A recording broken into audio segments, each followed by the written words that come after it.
Hello दोस्तों, मेरा नाम है मनोज कुमार और आज हम डिस्कस करने जा रहे हैं कि यूपीएससी का ज्योग्राफी का सिलेबस क्या होता है।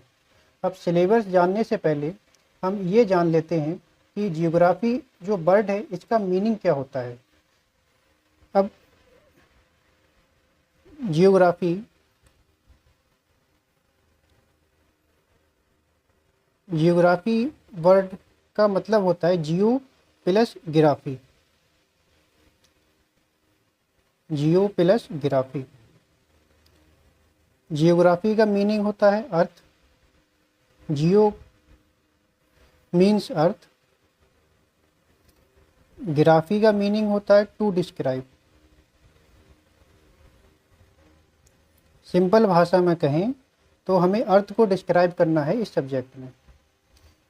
अब इस सब्जेक्ट में यूपीएससी का सिलेबस क्या क्या है, क्योंकि ये सब्जेक्ट तो बहुत वास्ट है, इसमें मास्टर भी किया जा सकता है।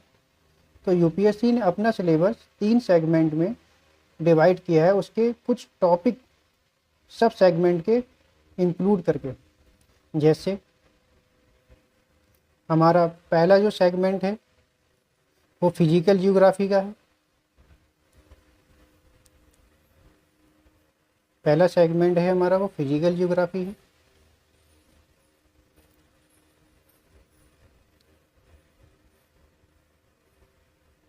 दूसरा सेगमेंट है वो हमारा इंडियन ज्योग्राफी है।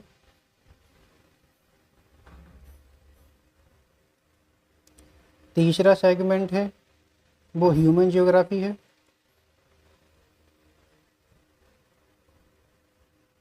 अब फिजिकल ज्योग्राफी क्या होता है, इंडियन ज्योग्राफी क्या होता है, ह्यूमन ज्योग्राफी क्या होता है और इसके अंदर कितने और किस तरीके के कितने टॉपिक आते हैं वो हम अब डिस्कस करते हैं वन बाय वन। अब देखिए, फिजिकल ज्योग्राफी 3 सब कैटेगरी में डिवाइड है। फिजिकल ज्योग्राफी जो पहली सब कैटेगरी है वो क्लाइमेटोलॉजी है।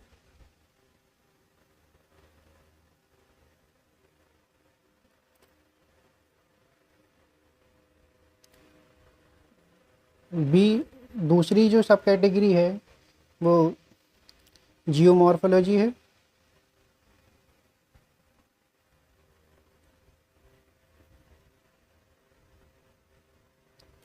तीसरी सब कैटेगरी है वो ओशियोनोग्राफी है। ओशियोनोग्राफी। अब क्लाइमेटोलॉजी क्या होता है, जियोमॉर्फोलॉजी क्या होता है, ओशियोनोग्राफी क्या होता है, आइए हम ये डिस्कस करते हैं वन बाय वन।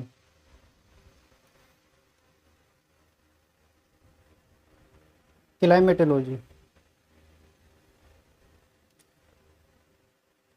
ये सब सेगमेंट है। क्लाइमेटोलॉजी में हम जानते हैं कि एटमॉस्फेयर का कैसे फॉर्मेशन हुआ, स्ट्रक्चर ऑफ एटमॉस्फेयर क्या है, टेम्परेचर अर्थ का पास्ट में कितना रहा, प्रेजेंट में क्या क्या उसमें चेंजेस हो रहे हैं और क्या क्या अफेक्ट करता है टेम्परेचर को, ये सब हम क्लाइमेटोलॉजी में पढ़ते हैं। एटमॉस्फेरिक डिस्ट्रीब्यूशन, एटमॉस्फेरिक प्रेशर का डिस्ट्रीब्यूशन, क्या क्या फैक्टर अफेक्ट करते हैं एटमॉस्फेरिक प्रेशर में, क्या क्या फैक्टर अफेक्ट करते हैं प्रेशर में, ये विंड्स क्या क्या फैक्टर अफेक्ट करते हैं विंड्स, ठीक, व्हाट इज प्रेशर ग्रेडियंट, ये एसेक्ट्रा टॉपिक क्लाइमेटोलॉजी में आते हैं। सिंपल भाषा में हम बताएं तो क्लाइमेटोलॉजी एक ऐसा टर्म है जो क्लाइमेट से रिलेटेड है, जिसमें हम बात करेंगे कि रेनफॉल किस तरह से होती है, ये ऑक्सीजन का फॉर्मेशन कैसे हुआ, एटमॉस्फेयर का फॉर्मेशन कैसे हुआ। तो क्लाइमेटोलॉजी में हम ये हंड्रेड्स ऑफ टॉपिक पढ़ाई करेंगे इस यूपीएससी के सिलेबस में। और जो हमारा दूसरा है जियोमॉर्फोलॉजी,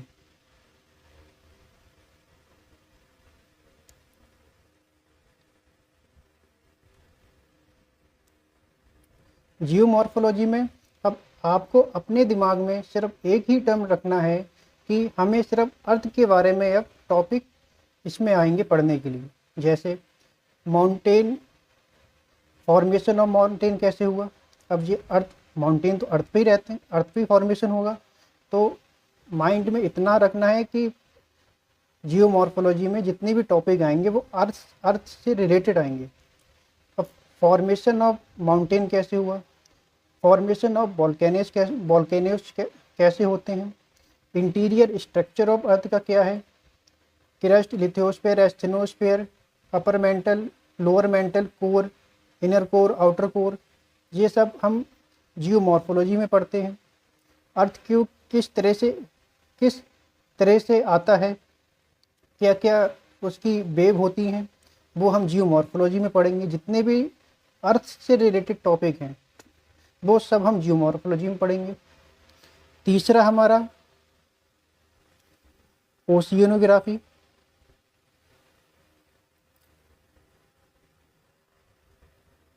ओशियनोग्राफी में हम ओशियन से रिलेटेड जितने टॉपिक हैं वो सब हम पढ़ेंगे।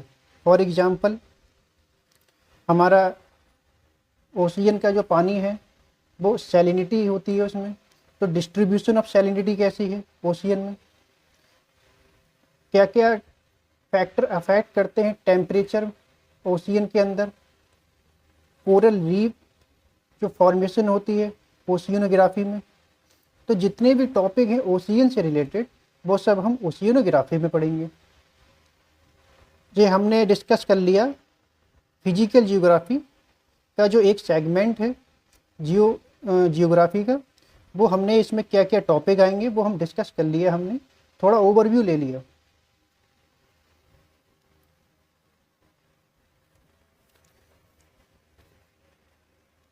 आइए अब हम देखते हैं दूसरा सेगमेंट।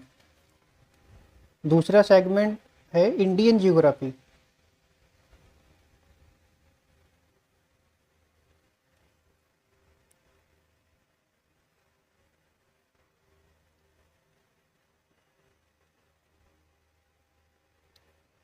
अब यहाँ पर टर्म आया है इंडियन, तो हम इंडिया से रिलेटेड जियोग्राफी पढ़नी है, इंडिया से रिलेटेड अर्थ को डिस्क्राइब करना है।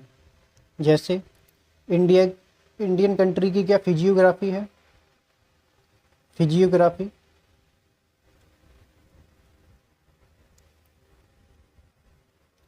इंडियन क्लाइमेट क्या है, किस तरह से इंडियन क्लाइमेट आता है, क्या क्या कैसे रेनफॉल होती है, ड्रेनेज सिस्टम क्या है इंडिया के। ड्रेनेज माने कैनाल, रिवर।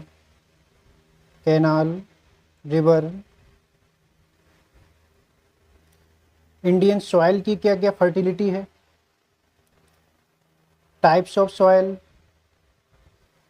तो एसेट्रा। हमें ये टॉपिक इंडियन जियोग्राफी में हम पढ़ेंगे। ये आपको लग तो रहा होगा कि छोटे छोटे वर्ड हैं, छोटे छोटे टॉपिक हैं, पर इनके जो सब टॉपिक हैं वो हंड्रेड्स हैं।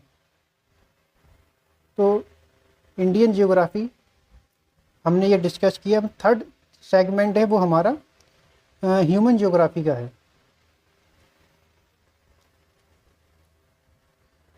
थर्ड सेगमेंट जो है हमारा वो ह्यूमन जियोग्राफी का है।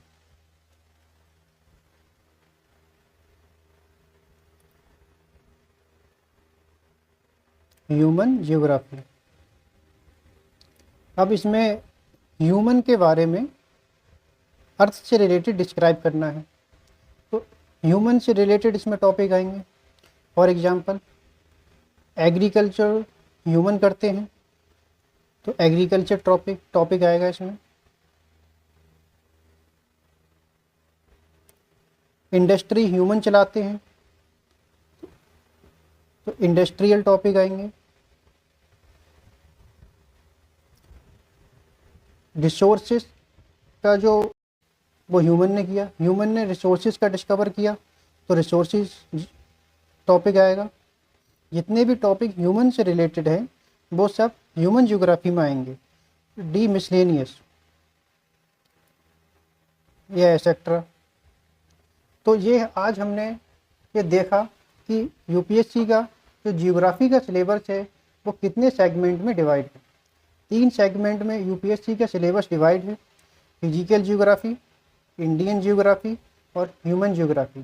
फिजिकल जियोग्राफी में उसकी 3 सब कैटेगरी हैं, जियोमॉर्फोलॉजी, क्लाइमेटोलॉजी, ओशियनोग्राफी। जियोमॉर्फोलॉजी में हम अर्थ से रिलेटेड जितने टॉपिक आते हैं वो पढ़ते हैं। क्लाइमेटोलॉजी में formation of atmosphere, structure of atmosphere, जितने भी क्लाइमेटोलॉजी से रिलेटेड एटमॉस्फेयर वो सब टॉपिक आते हैं एक्सेट्रा।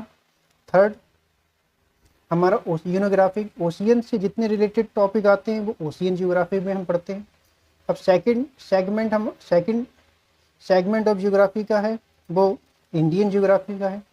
इंडियन जियोग्राफी में जैसे फिजियोग्राफी, इंडिया में क्या फिजियोग्राफी है, क्या इंडिया का क्लाइमेट सिस्टम है, क्या इंडिया का ड्रेनेज सिस्टम है, क्या क्या सॉइल फर्टिलिटी है इंडियन जियोग्राफी की। थर्ड सेगमेंट हमने जो पढ़ा वो ह्यूमन जियोग्राफी का है।